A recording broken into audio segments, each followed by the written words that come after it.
Asalaamu calaykum waraxmatullahi wabarakaatuh.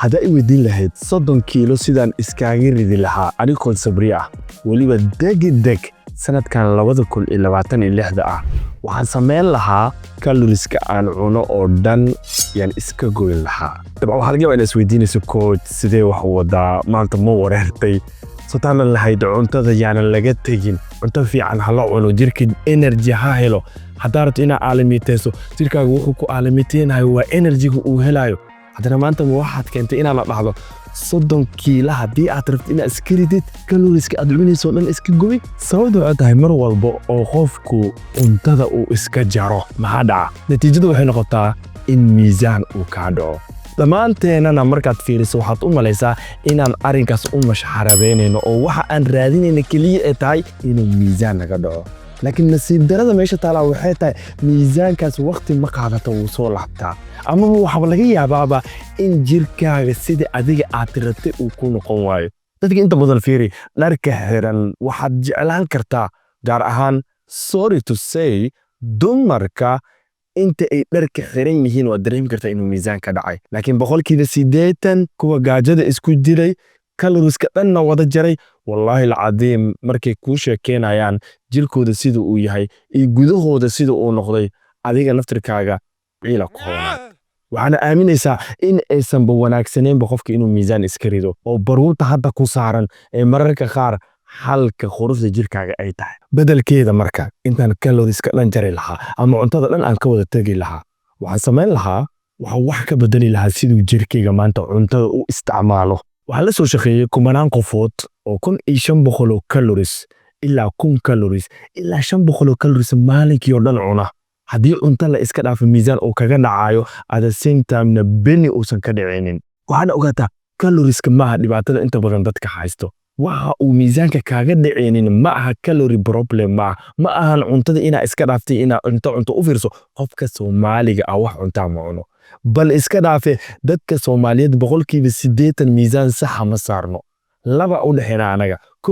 inteena badan murqaha jirkeena ku yar metabolism problem na wuuna hayaa oo metabolism keena firi inuu miisaan ka dhaco in baruurtan ku keedgareysana meel walba ku jirto jirkaaga uu banaanka u soo saaro ma taqaana waxa uu isticmaalo saliroxina haddii meel khashina maanta aad tagto oo aad rabto khashinka meesha yaala inaad meesha ka qaado laba wada ku furan inaad badiil dabcan reer hamarku badiil ay dhahaan badiil aad soo qaadato kadibna khashinka aad badiilka ku qaada amaba gaari weyn oo dabcan khashinka qaada inaad raadsato metabolismku waa waxa soo qaadaya baruurta jirkaaga dhex fadhiso kadibna intuu tamar u bedelo banaanka u soo saarayo aad neefsanayso energy-gana ka dhigo kabara haddii metabolismki marka uu crash ku dhaco hadduu daciif noqdo shaqada uu qabanayo ay noqoto sida diidiinkii oo kaleete inuu intuu baruurta tartiib u soo qaado uu banaanka u keeno li'annahu waxa awoodda siiyo waa nafaqada afkaaga galaysa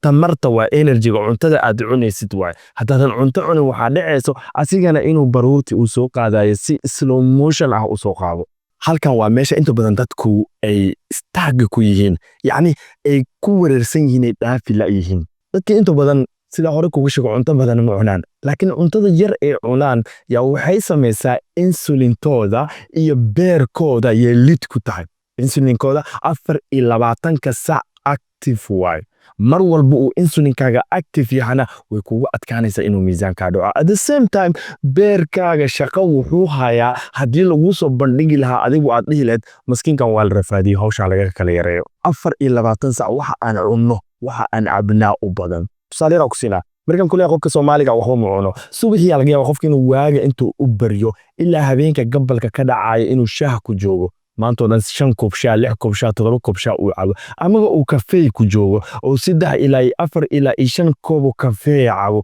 markaas qofka ku dhaho anigu shaaha i qabto anigu xaqiiqda markaan kala hadlo dadka sokorta 100% ka soo horjeeda miye laakiin waxaan jeclahay noloshu inay balance noqoto moderation noqoto koob shaah ah qofka inuu maalinkii cabo wax dhibaato uma arka bal iska dhaafe haddii shaahaas aad ku xireysid arrin aad u baahan tahay in aad qabato si aad hadhowti hadiyad naftaada uga dhigto wax weyn ku noqon lahayd tusaale roxina wax walba markuu waagi ii bariyo wallahi alcadiim isku ka amaana xaqiiqdan kala hadla wax walba markuu waagi ii bariyo koob shaahan waliba bigees ah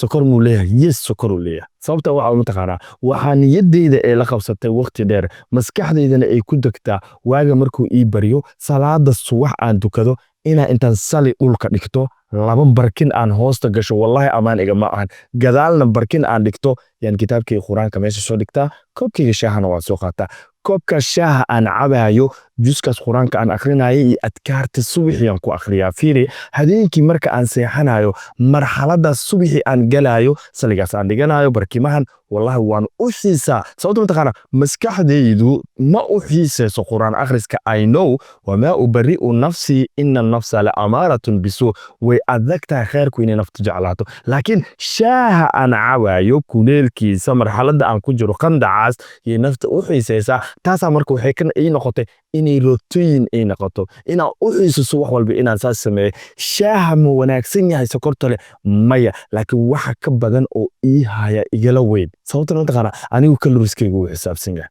koobka shaaha aynu waxba igama dhibaayo maalinkii oo dhan mobilkaygaasaan haystaa cuntada waa tiraagareeyaa at the same time-na 15 ilaa 12 steps aan sameeyaa sidoo kalena biraan qaadaa waa tirangareeyaa anaga markii dhibaatada ugu weyn haysata waxay tahay sokortu waa isdaba joog waaye waxaan maanta dhan aan cabayna kalama joogsadaan beerkaagana wuu daalan yahay nafaa hayso maanta oo dhan wuxuu isku daya inuu sokor kala sifeeyo asoo dhan baruuraa kor saaran tan kalena waxaa ogaataa hadday baruurti ku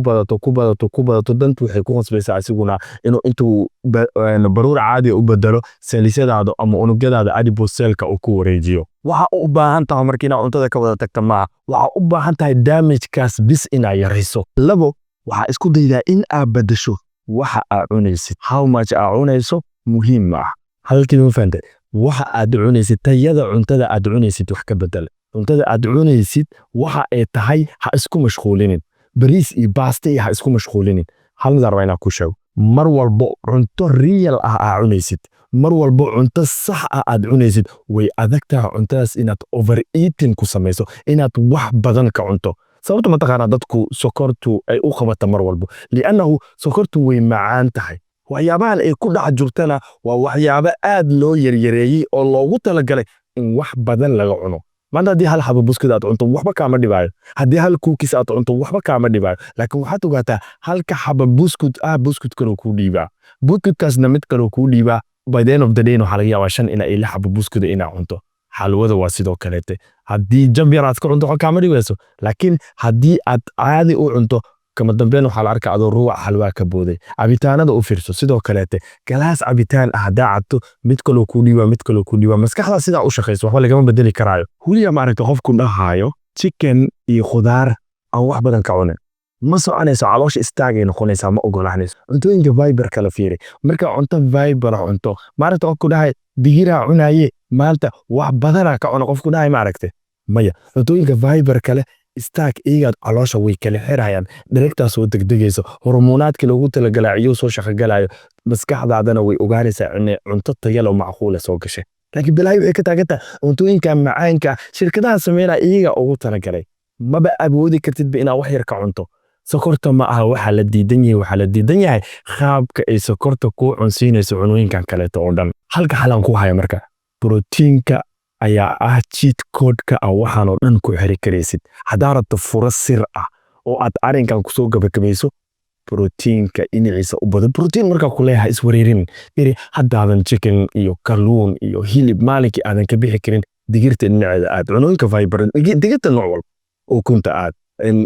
kalluunka gasaacadaha ku jira aad borotiinka uu tira badan yahay laakiin mar walba oo borotiin cuntadaada aad ku soo darto waxaa imaanayso in calooshaadu iyow ay dareento inuu dhereg ay jirto haddaad dheregta ka cararayso inaad cunto tira badan cunto rabtid taasna waa gooni boqolaalka laintii waxaan aniga isoo maray subaxdii markay soo kacaan cereal ku bilaaba rooti ismarisa cuna laakiin 4 sac markii la gaaro gaajo ay wada hayso cuntadooda leh bis marka aan saxnay oo aan quraacdooda badalka cerealka aan ukun ka dhignay badalka ay muxuu ahay mashaarida caadiga cunayeenna hal qaando protein shake aan ugu darnay subaxii smoothie aan u caba aan dhahnay waxa imaatay xitaa mararka qaar qadada inay qasab noqoto inay cunaan marka hada waxa jiro proteinka qofka marka uu meal walba ama cunto walba ku darsanayo uma baahna xataa in tracking tiro badan uu sameeyo unless uusan gool gooni ah oo qeexan uu leeyahay tracking waxaan ka wadaa inuu cuntadii cabiro li'annahu borotiinka iyo cuntooyinkan fiberka leh ayaga ku ogolaanaynin inaad cunto tiro badan cunto. Borotiinku dhibaatada ku haysato dhan asaa kuu xalin kara, laakiin calorieska ama cuntada aad cunaysid wax xala kuma siin karayso. Metabolismkaaga isku day caafimaadkiisa inaad ka shaqayso ka hor inta aad cuntada iska jari lahayd. Halkan maxaan ka wadaa? Beerkaaga caafimaadkiisa marka hore horta ka shaqeey. waxaad ogaataa gudahaaga markay caafimaad qabto jirkaaga kale caafimaad hela. Calooshu sideedaba waxaa loo yaqaanaa inay tahay maskaxda labaad ee qofka bini'aadanka ah. Calooshaada hadday wasakhaysan tahay gudaheeda banaanka oo dhan wasakh ah, maqaarka ka xanuunsanayo, cudur oo dhan kugu soo hooyanayo, at the same time caajis iyo ina wax qabsan weyse iyo procrastination iyo dib u dhigna adaa lagugu imaanaa. Marka hore horta gudahaaga sifay, gaar ahaan metabolismkaaga isku day inaad fix garayso. Haddii metabolismkaaga uu dhaawac yahay, ogow cuntada haddaad jartid markii horeba asoo diidiin ahaa waxaa ka dhigaysaa diidiin oo slow motion loo daaray, markaasoo asoo jeesteenayo iyo intuu baruurta u tago oo haddana wuxuu kasoo tagaa asoo jeesteenayo. Meesha marka sugi lahayd bil inaad 2 kiilo iyo 3 kiilo ridid, 1 kiilo yaa bil ridee walaa, because intuu soo wado baruurta uu soo qaadayo oo kadib inuu banaanka energy intuu u bedelo haddana banaanka keeni lahaa, taasaaba waqti ku qaadanaysaba. 2 cuntada aad cunaysid ka daa in maanta oo dhan ay afkaaga wax ku joogo. Insulintaada waxaa loo baahan yahay mararka qaar in aad shaqada tirada badan aad u iibeysid aad ka dhaafto. Insulinku shaqadiisu waxay tahay inuu wax keed gareeyo. Wax walba aad keenaysina xalka ugu fiican uu u hayo asaga waxba inuu keed gareeyo. Wadada kaliya marka aad ku badbaadi karto waxay tahay waqtina wax cun, waqtina ka naso, waqtina wax cun, waqtina ka naso. Alxamdulillah Ramadaana hadda soo socdo, laakiin balaayi waxay ka taagantaa Ramadaankii naftirkiisa habeenkii aan adduunka ku ciyaareenaa. Insha Allah taala fiidiyoyada soo socdo waxaan isku dayeynaa intuusan Ramadaanka imaanin inaan diyaar garow Ramadaanka u sameeyno, laakiin inta ka horeyso bal waxaad isbartaa intaan Ramadaanka xataa la gaarin cuntooyinka aad cunaysid suuxi quraaco qadada ku soo xigto, qadada cuntana cashaa ku soo xigto, inta u dhaxayso as much as aad iska ilaalin karto in afkaaga wax geliso iska ilaalin. Dhaxaaga habato adigoo aanan nafta iska qaadeenin. Halkan horta waa inta badan meesha dadku ay dhibaatadu ka qabaan. qof walba wuxuu u maleeyaa haddii la rabo in miisaan la iska rido in la ordo loo baahan yahay, in inta gym la tago la exercise gareeyo looba. Yes, gymku fiican yahay, strength training inaad samaysaa u baahan tahay inaad biraha ku train karaysaa u baahan tahay, laakiin waxaa ogaataa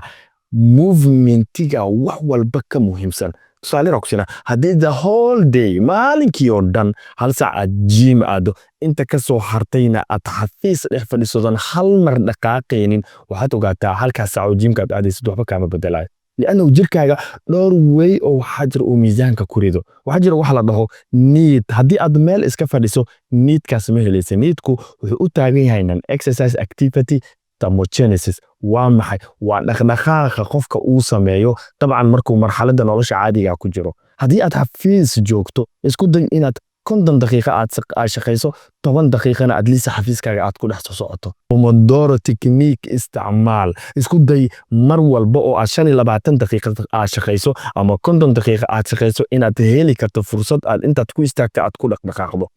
dhaqdhaqaaqaas aad arkaysid jirkaaga wuu xisaabsanaa wayna fiican tahay, li'annahu movementigu marka la isku dardaro markaasaa marka waxay imaanaysaa waxaan dhammaantooda jirkaaga u baruuraan u guwa. Tusaale aan hadda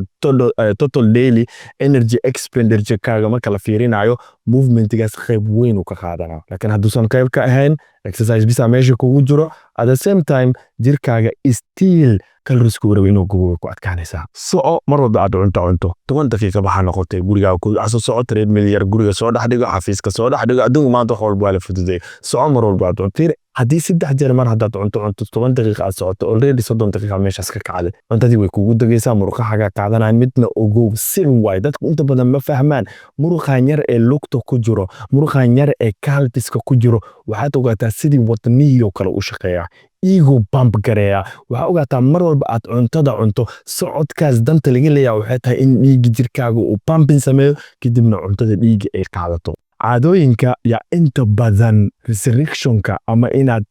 qol mugdiya isku soo xirto ama inaad naftaada ciqaabto ka wanaagsan. Halkan waa halka inta badan dadku aysan jecleen in loogala hadlo. Wadada ugu fudud ee aad miisaan ku ridi karto waa in waxa aad cunaysid maalin walba aad ku celcelin karto. qof wuxuu ku leeyahay maalin walba mashaari ma cuni kara. qofa wuxuu ku leeyahay maalin walba ma chicken breast cuni karaa, qofa wuxuu ku leeyahay maalin walba makaluuna cuni karaa. Cuntada aad cuni kartid fudud, cuntada iska kari, si qurxan u kari, maceey, cusbo ku dar, dhadhan u yeel, adiga wax uun farsameey, laakiin wax aad ku celcelin karto oo maalin walbana aad cuni karto jirkaaga u baahan yahay. Li'annahu mar walba oo aad xiiso loo tahay barnaamijka aad ku jirto aamin waad ka dhex bixaysaa. Hal midna aysan kaa hoos bixin, joogteyntu mar walba waa boring. waa inaad joogtaysaa oo aad isha ku haysaa oo aad 30 beri samayso, 60 beri samayso, 90 beri samayso, 120 beri samayso, 365 maalmood aad ku celceliso. waa boring. guushan inta badan marka boringka aad tahay imaataa.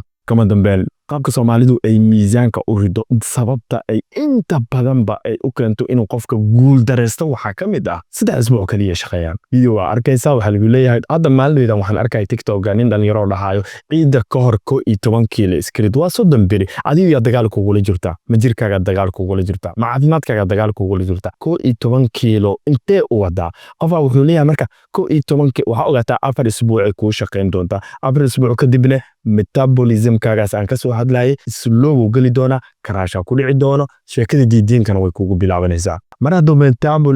metaboligaaga uu slow noqdana binge eating ku soo xiga, li'annahu waxaad dareemaysaa niyad jab, wixii isbedelaynin, meel inaadan u soconin. taasna waxay keenaysaa aad siinta meesha inaad dib ugu soo laabato caadooyinkaaga hore ku dhex jirtaa. cuntadii la cunaayay qashinkii waa oo billahi tawfiiq filinkaaga message ku soo xirmay waa niyad jabtaba. haddana video kaleeto oo motivation ku sii inaad sugtid danta kugu khasbaysaa. miisaan degdeg lagu dejiyo istiraatiiji la'aan wuxuu la mid yahay miisaankii oo soo noqdo iyo niyad jab oo wax walba aad sameynaysa ay ku soo gabagaboobaan. haddii marka aad rabto inuu miisaanka ka dhaco 30 kiilo, 20 kiilo, 15 kiilo waxa kugu siyaaday sanadkan inta uusan dhamaanin oo December 2026 aad dhahdo alayleey guusha aan lahay waan gaaray. waxaa samaysaa naftaada aad weydiinaysid cuntada aad cunaysid yaraanteeda intaad iska dhaafto. waxaa isweydiisaa sidee jirkeyga cuntada galaysa aan uga shaqaysiin karaa. cuntada mararka qaar way xumaan kartaa, bini'aadan aan lahayn naturally way dhici kartaa, macaana u dhuuman kartaa. anigu kula hadlaa waan sameeyaa, laakiin haddii jirkaaga cuntadii galaysay uusan ka shaqaynin waxaad ogaataa mar walba waa cudar adiga meel ku fadhiyo. taban haddaad ugu cusub tahay waxaan ka codsanaa channelka inaad subscribe tiraahdo, haddaa hore noola socotayna videoga inaad like saarto. waa walaalka ku safirin insha Allah taala. wixii commenti ahna hoos noogu reeb inaan ku soo jawaabo 100% isku dayi doona. Assalaamu calaykum waraxmatullahi wabarakaatuh.